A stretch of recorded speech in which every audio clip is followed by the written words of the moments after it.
Graduating in the top 1% of your school or university isn't easy, but for many of you it is possible. So let's say you're in a class of 100 students and you aim to graduate with a grade higher than everyone in your class, so higher than the other 99 students. It will take a lot of work and a lot of self-discipline and late nights, and more importantly, efficient studying. But there are a few things that you can do to outperform the other students in your class. So in this video, I'm going to go through 5 lifestyle hacks, productivity techniques, and high performance mindset strategies that will help you level up your studying and have you performing at the top of your class. And if you're not aiming for the top 1%, but maybe you're aiming for the top 5% or even the top 10% of your class, as the saying goes, shoot for the moon. Even if you fail, you'll land among the stars. So if you aim for the top 1%, then even if you fail, you'll still probably be among the top 5 or 10%. Mindset. So having the right mindset is, at least in my opinion, the single most important thing you need to graduate in the top 1% of your class. Because to get to the top of your class, you need to have a growth mindset. You need to be competitive. You need to be ambitious. You need to be continually learning.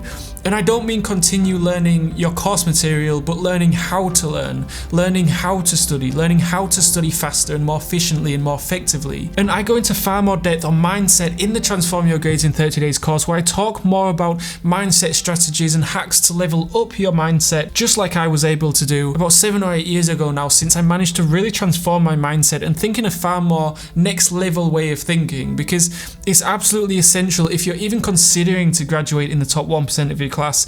The link to the course is in the description below. So how do you change your mindset to give you that competitive advantage? So here's one way. Everyone has a dark side. Everyone has experienced some kind of trauma, some kind of massive obstacle they had to overcome when they were young. The thing that you're scared to tell anyone about, the thing that's caused the darkest and longest lasting pain in your life. But it's how you handle that situation that determines what kind of success you're going to achieve. You can be someone who makes excuses all the time, like my family didn't have enough money, I was born in a poor country, I didn't have this, I didn't have that. And then there are other people that take that disadvantage and use it as leverage, and they use it as motivation to prove that they can be someone. And then you use that heightened motivation to smash through your goals. And so you set one goal, just one. And my goal at university was to graduate with a 4.0 GPA, and I knew that if I studied for 6 hours every day, then I'd achieve that 4.0 GPA. But I didn't leave anything to chance. So instead of studying for just 6 hours a day, I studied for 8 hours a day. I didn't just aim for a 4.0 GPA, but I aimed for far beyond that. So there was absolutely no chance that I wouldn't reach it. Even if I fell short, even if the exams were particularly difficult that year, even if I had some kind of personal problems in my life, it didn't matter. There was so much room for error that there was no way that I wasn't going to achieve a 4.0 GPA. Visualization.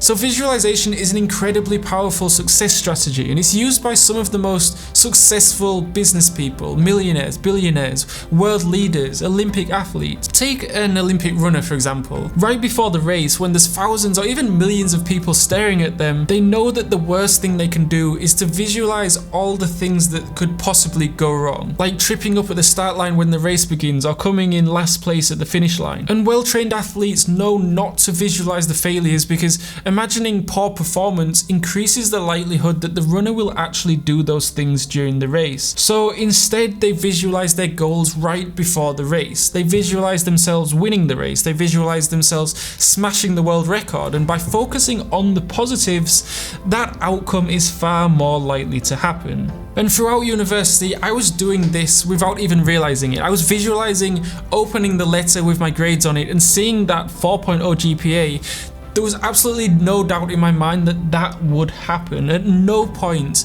in the 3 years studying for my degree did I think that that wasn't going to happen, that I wasn't going to achieve my main goal of achieving a 4.0 GPA. A lot of it is just self-belief. You really need to vehemently believe that you can achieve whatever you're aiming for. If you genuinely believe, and I mean if you really believe that you can graduate in the top 1% of your class and you study towards it, but not only towards that goal, but you study beyond it, and you study on a level that is higher than that is beyond your goal, then there's no doubt that you'll achieve it. Prioritization. I mentioned earlier that you should set just one goal, and that one goal should be the one thing that if you achieve it, it will have the biggest impact on your life. It will dramatically change your life when you achieve it.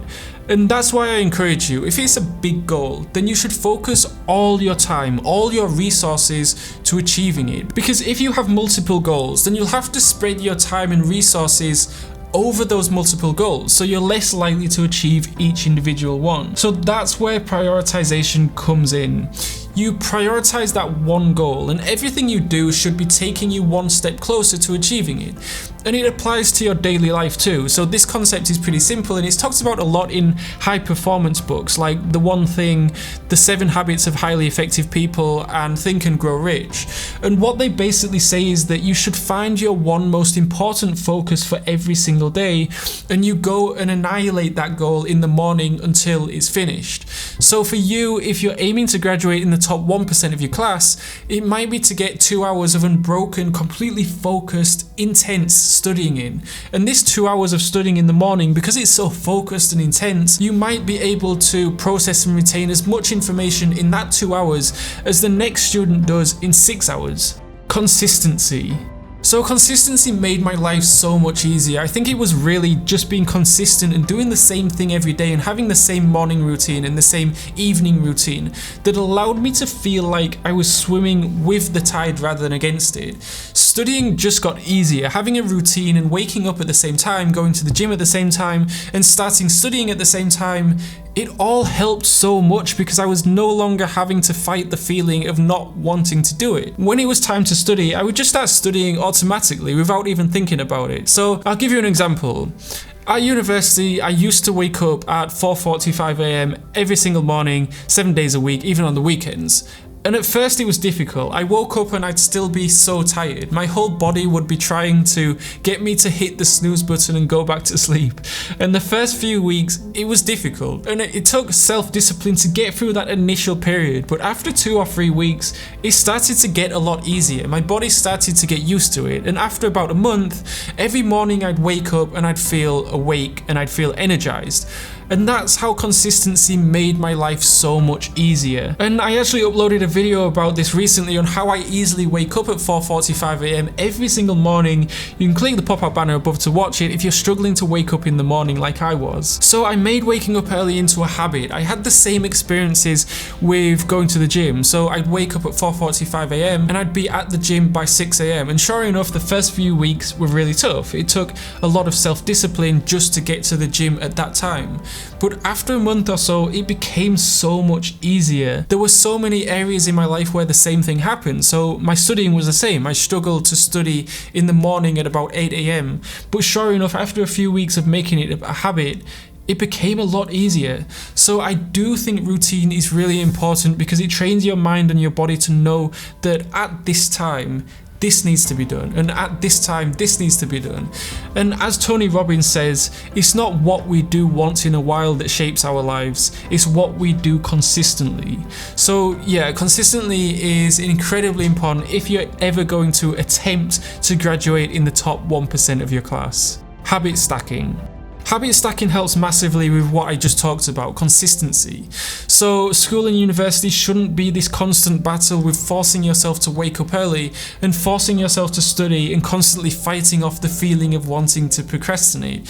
You need to get to a place where you actually enjoy studying, where you like your life at school, at university. You need to get to a place where your life is almost like this kind of flow state where, like I mentioned earlier, you're swimming with the tide rather than against it.